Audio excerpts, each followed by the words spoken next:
जहाँ पर हेड माधव अभी तक भी उन सभी बातों को बताना जारी रखता है। अचानक से हेड गिरिक उसको वहीं पर ही रोक देता है और वह घबराहट भरी हुई आवाज के अंदर कहता है, तुमने अभी अभी कहा ना कि उसने अभी अभी वह टेक्निक सीखी है, तो उसके बाद में वह अभी उस बूढ़े शिव के खिलाफ लड़ रहा है। क्या वह वहाँ पर जाकर अपनी जान को दांव पर नहीं लगा रहा? हमें जल्दी से जाकर उसे वहाँ पर रोकना होगा, क्योंकि तुम्हें भी पता है ना कि वह पागल नील बहुत ही ज्यादा सटकी हुई खोपड़ी का है। वह कुछ भी कर सकता है, क्योंकि ये देखते हुए कि मोहन केवल उस टेक्निक को सीखने के थोड़ी देर बाद में ही सीधा उस परीक्षण को देने के लिए अंदर चला गया है। और अगर इस बात का पता उस नील को चल गया तो उसके बाद में तो वह गुस्से से ही फट जाएगा। तुम्हें इसका तो पता ही होगा कि वह हर एक युद्ध टेक्निक को किस तरह से गंभीरता से लेता है। चलो जल्दी से हम लोगों को वहाँ पर जाकर उसे रोकना होगा। जैसे जैसे ग्रीक वह सभी बातें कह रहा था, उसकी आवाज डरावनी से डरावनी होती जा रही थी।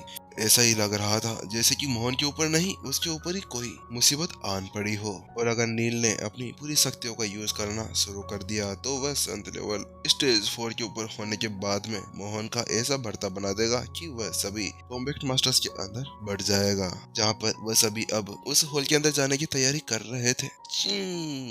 और वह हॉल का दरवाजा खुल जाता है और उसके अंदर से एक युवक निकलकर बाहर आता है, जिसके चेहरे के ऊपर एक हल्की सी मायूसी थी और बड़ा ही कंफ्यूज टाइप से लग रहा था। वहीं दूसरी तरफ हॉल मास्टर जगदीश और अन्य लोगों ने मोहन को बाहर आते हुए देखा तो जल्दी से दौड़ते हुए उसके पास में चले गए और घबराहट भरी हुई आवाज के साथ में वह उससे पूछते हैं, मोहन क्या हुआ, क्या तुम ठीक हो? वहीं दूसरी तरफ उन सभी को अपने सामने इस तरह से परेशान होते हुए देखकर नितिन थोड़े से मुस्कुराता है और वह उन सभी से कहता है, हाँ मैं तो बिल्कुल ठीक हूँ, मुझे क्या होगा? नितिन की वह बात सुनने के बाद में सभी ने एक राहत की सांस ली और उसके बाद में हेड माधव ने कहा, क्या मैं आपसे एक बात पूछ सकता हूँ, क्या आपने उस परीक्षा को पास कर लिया? हेड माधव की बात सुनने के बाद में नितिन ने अपना सिर हिला दिया और उसने कहा, हाँ मैंने वो परीक्षा तो पास कर ली है, और जैसा आप लोग कह रहे थे कि ये बहुत ज्यादा हार्ड है वो है, मुझे तो ऐसा कुछ भी नहीं लगा, मुझे इसके अंदर थोड़ी सी भी मुश्किल नहीं हुई। लेकिन हाँ एक बात कहनी होगी, जिस भी बंदे ने इस फॉर्मेशन को बनाया है और इसके अंदर जो कठपुतली है ना, उसको बहुत ही बारीकी से बनाया गया है। वास्तव में मैं उसके ऊपर फिदा हो गया, क्योंकि लड़ाई टेक्निक्स के साथ में इसके अंदर से तो खून भी निकलता था। और अगर मुझे वास्तव में यह नहीं पता होता कि ये एक कठपुतली है तो मैं इसको तो एक असली इंसान ही समझ लेता। जहाँ पर नितिन अभी ऐसे ही बकबक करते जा रहा था और वो अपने मुंह को बस हिलाए जा रहा था, वहीं दूसरी तरफ उसकी वह सभी बातें सुनने के बाद में सभी के चेहरे का रंग उड़ चुका था। उन सभी को ऐसा लगने लगा था उनके पैरों के नीचे से जमीन खिसक गई हो। क्या खून? हाँ खून। जैसा कि आप सभी को पता है कि जितना आप सभी इतने ज्यादा सदमे के अंदर है, मैं भी वहाँ पर बहुत ही ज्यादा सदमे के अंदर चला गया था। लेकिन इसको जितने अच्छी तरीके से बनाया गया है, इसके अंदर उतनी ही ज्यादा गलतियां भी है। बात कुछ ऐसी है, जब मैंने उसको वहाँ पर हरा दिया था, वो भी सेम टेक्निक और सेम साधारण टेक्निकल लेवल का यूज करते हुए, तो उसके बाद में मैंने उससे पूछा कि क्या मैंने इस परीक्षण को पास कर लिया। लेकिन उसके बाद में उसने मुझसे कोई भी बात नहीं की। लेकिन उससे अलग उसने तो मेरे ऊपर अटैक करना जारी रखा और वो बीच में रुकने का नाम ही नहीं लिया। इसीलिए फिर अब मैं भी थोड़ी ना था जो उसको पागलों की तरह अपने ऊपर अटैक करने देता। मैंने भी क्या किया, उसके साथ में लड़ना शुरू कर दिया। हाँ लेकिन अचानक से ऐसा क्या हुआ कि जैसे जैसे मैं उसको हराते जा रहा था, वह नालायक कठपुतली पता नहीं अचानक से कहां से उसके अंदर वह शक्ति बढ़ाना शुरू कर देती है। क्या ये बेवकूफ कठपुतली थी या कोई ये पागलों जैसे इंसान ने बना दिया कि कोई हारने लगे तो उसके सामने अपनी साधना लेवल को बढ़ा दो? क्या ये कोई छोटी मोटी चीज नहीं थी? वास्तव में अगर मेरी जगह कोई और होता तो उसकी जान तो यहाँ पर बनी आती। और जैसे जैसे मैंने देखा कि उसने अपनी साधना टेक्निक को, और जैसे ही मैंने देखा कि वह अपनी साधना टेक्निक को बढ़ा रहा था, तो मैं अपने आप को नहीं रोक पाया और फिर मैंने ग्रैंड फिंगर आर्ट का यूज करते हुए उसको एक ही बार के अंदर ढेर कर दिया। क्योंकि मुझे पता था कि अगर एक बार उसने अपनी शक्ति बढ़ा ली तो उसके बाद में तो मैं उसके आसपास में भी नहीं टिक पाऊंगा। क्या आपने उसको ढेर कर दिया? और क्या उसकी अचानक से वो साधना लेवल बढ़ने लगा था? जैसे ही सभी ने वह सभी शब्द सुने तो सभी चौंक गए और अब जहाँ वहाँ पर उनको ये संदेह था कि वह कठपुतली नहीं, वह बूढ़ा नील था, तो वही संदेह अब उनका पूरी तरह से दूर हो गया था। क्योंकि उन सभी को पता था कि मार्शल आर्ट डिवीजन के अंदर जो वो कठपुतली थी, उसकी वह शक्ति जो कठपुतली थी वह कमजोर नहीं थी, लेकिन उसके अंदर जो शक्तियां थी वह सीमित थी। ये देखते हुए कि अचानक से लड़ाई के बीच में उसकी वह शक्तियां बढ़ जाना, इसका तो एक ही मतलब निकलता सकता था कि उसके अंदर कोई और नहीं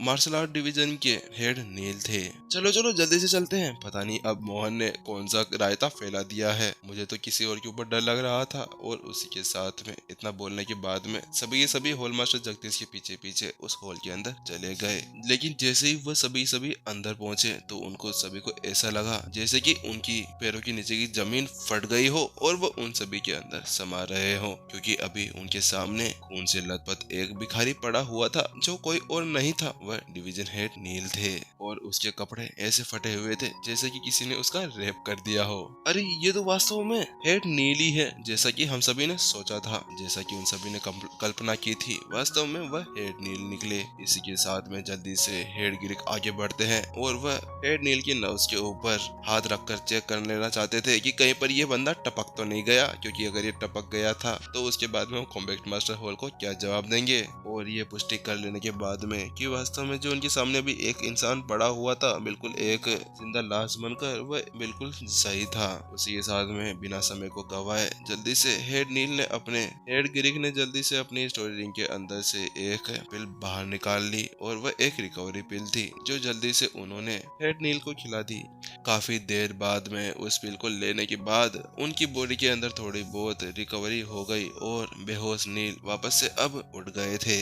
लेकिन जैसे ही हेड नील अपनी आंखें खोलते हैं और अपने सामने उन सभी को ऐसे कठपुतली बनते हुए देखकर हेड नील परेशान हो जाते हैं और उन सभी से कहते हैं तुम सभी यहाँ पर क्या कर रहे हो? क्या तुम सभी को मैं कोई पागल वागल लगता हूँ जो यहाँ पर मेरा चेहरा ऐसे देख रहे हो? हेड नील अभी तक भी पूरी तरह से नशे के अंदर थे, जो कि अभी अभी पिटाई हुई थी। वहीं दूसरी तरफ नील के ऊपर कोई भी ध्यान न देते हुए जगदीश ने पूछ लिया, तुम पहले मुझे ये बताओ कि अभी कुछ समय पहले तुम्हारे पास में एक युवक आया था, क्या उसने तुम्हारी ऐसी हालत कर दी है? तुम तो भिखारियों से भी बुरे लग रहे हो।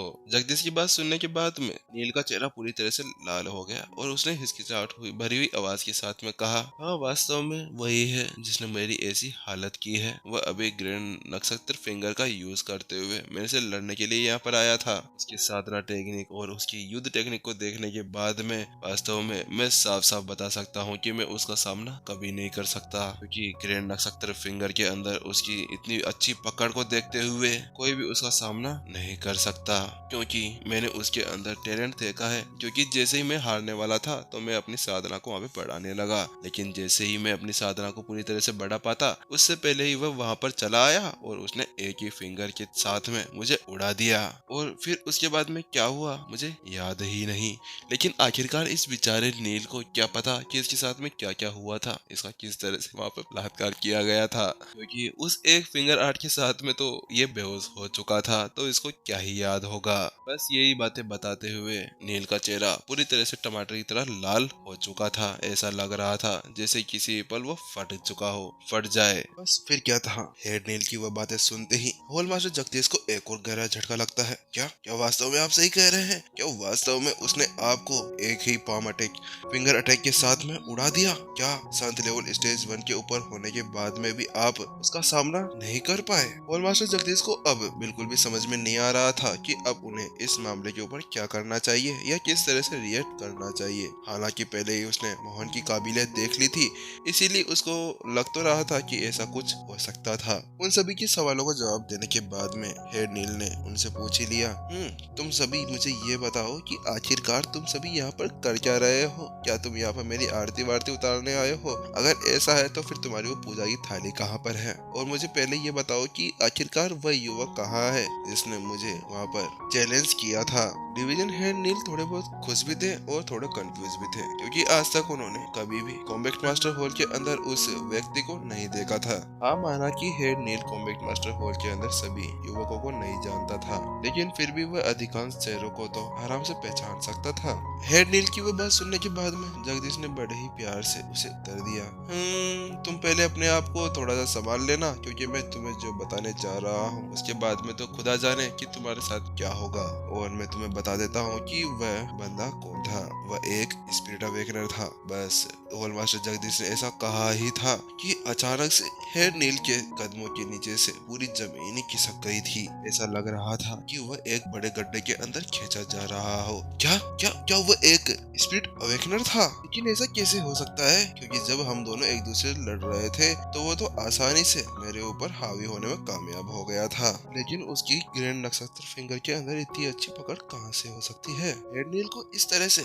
इस सदमे के अंदर देखने के बाद में माधव आगे बढ़ा और उसने कहा, हाँ वास्तव में वह एक स्पिरिट अवेकनर है, हाँ लेकिन उसके साथ में वह एक मास्टर टीचर भी है। बस इसी झटके के साथ में हेड नील तो और भी ज्यादा सदमे के अंदर पहुंच चुके थे। उनका चेहरा पूरी तरह से पीला पड़ गया था। उनका चेहरा पूरी तरह से पीला पड़ चुका था। माधव तो अभी अपनी जगह पर बोलता ही रहा था और वह आगे कहता है, आपको एक बात बताऊं, ये बहुत ही ज्यादा खुशी की बात है। आपको पता है कि ग्रैंड कॉन्स्टिट्यूशन फिंगर को सीखने के अंदर मोहन को इतना ज्यादा समय लगा। बस वह बात सुनते ही आसपास के सभी कॉम्बैट मास्टर्स अपनी जगह पर चुपचाप खड़े हो गए थे और हेड नील की निगाहें अभी माधव के ऊपर टिकी हुई थी। ऐसा लग रहा था कि उसको वो वहीं पर ही कच्चा ही चबा चबा कर खा जाएगा। और उसने उससे कहा, तुम अब बीच में क्यों रुक गए? जल्दी से बताओ, अगर तुम्हें बताना नहीं है तो तुम फालतू में ऐसी बातें स्टार्ट ही क्यों करते हो? नील की बात सुनने के बाद में माधव हंस पड़ा और उसने कहा, बात कुछ ऐसी है कि मैं आपको बताना तो चाहता हूँ, लेकिन इस बात को आपको जानने के बाद में मुझे नहीं पता कि आपके साथ में क्या ही होगा।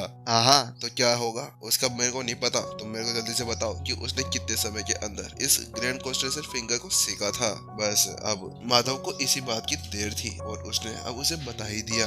मैं आपको ये बताना चाहता हूँ कि उसने केवल इसे कुछ 1 या 2 मिनट के अंदर ही सीख लिया, नहीं शायद 50 सेकंड के अंदर। बस माधव के उस झटके के साथ में नील के तोते उड़ चुके थे और अब उसके नीचे की धरती पूरी तरह से फट चुकी थी और अभी वह अपने आप को एक अलग ही डायमेंशन के अंदर फील कर रहा था। ऐसा लग रहा था कि उसके आसपास के पूरे एरिया के अंदर अंधेरा छा गया हो। वहीं दूसरी तरफ नील को इस तरह से सदमे के अंदर देखकर और मास्टर जगदीश अब माधव को ऐसे देखने लगे जैसे कि अब वह उसका वहीं पर ही कीमा और भरता दोनों बनाकर खा जाएंगे, क्योंकि अब वह उसको मन ही मन के अंदर गालियां देने लगे थे। अरे बेवकूफ माधव, तेरे को ये सब कुछ बताने की क्या जरूरत थी? तेरे को पता है ना कि अभी वो पहले ही बहुत बड़े सदमे से उभर कर बाहर निकला है और तूने उसको एक और सदमा दे दिया। अगर ये यहाँ पर मर गया तो उसके बाद में हम कॉम्बैट मास्टर हॉल के अंदर मार्शल आर्टिस्ट कहाँ से ढूंढ के लाएंगे? लेकिन अब उस सिचुएशन को संभालने के लिए और मास्टर जगदीश ने उससे कहा, अरे भाई छोड़ो, ये तो तुमसे मजाक मजाक कर रहा है, मुझे लगता है कि तुमने इसकी अरे भाई तुम भी इसकी बातों के अंदर नहीं आओ, क्योंकि ये तो ऐसे ही है, बस फालतू की बकबक करता रहता है। और तुम्हें पता है ना, दुनिया के अंदर ऐसी बहुत सी प्रतिभाएं हैं जो ऐसी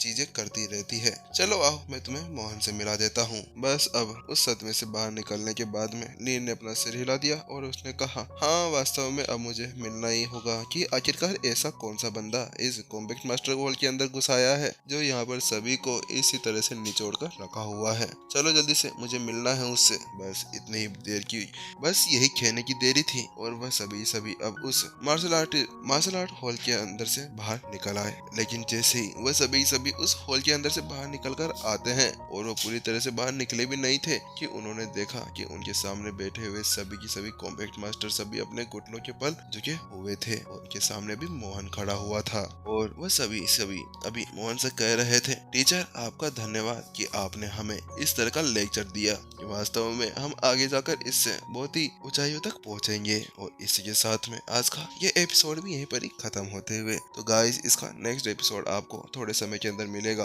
और इसका मेरे को पता नहीं कि थोड़ा समय कब आएगा, तो गाइस उसका थोड़ा बहुत वेट कर लेना, क्योंकि क्या बोलते हैं टाइम वगैरह का मिल नहीं रहा। ठीक है, थोड़ा टाइम का सीन बैठ रहा है और थोड़ा वापस से सेट होने में अपन को रेगुलर एपिसोड्स के लिए टाइम लगेगा। और गाइस मैं आप लोग बोल रहे थे ना प्रीमियम के सीन, तो उसका क्या बोलते हैं अपन वोटिंग वगैरह कराएंगे। ठीक है, प्रीमियम वाला का भी अपन स्टार्ट करेंगे। वो फिर गाइस उसका देखना होगा, क्योंकि अगर क्या बोलते हैं 200 से 300 सब्सक्रिप्शन मिलते हैं ना, तो उसके बाद में करने में मजा आएगा। लेकिन अगर ऐसे क्या बोलते हैं 50 बंदे अगर अपना सब्सक्रिप्शन लेते हैं तो उसके अंदर अपन को कोई मजा नहीं आने वाला है, क्योंकि पता है ना यार उसमें फिर वो नहीं रहेगा, क्योंकि अपन को क्या बोलते हैं एक बंदा रखना होगा। ठीक है, काम वाम करने के लिए, तो इसी वजह से फिर उनकी भी सैलरी उसमें से जाएगी।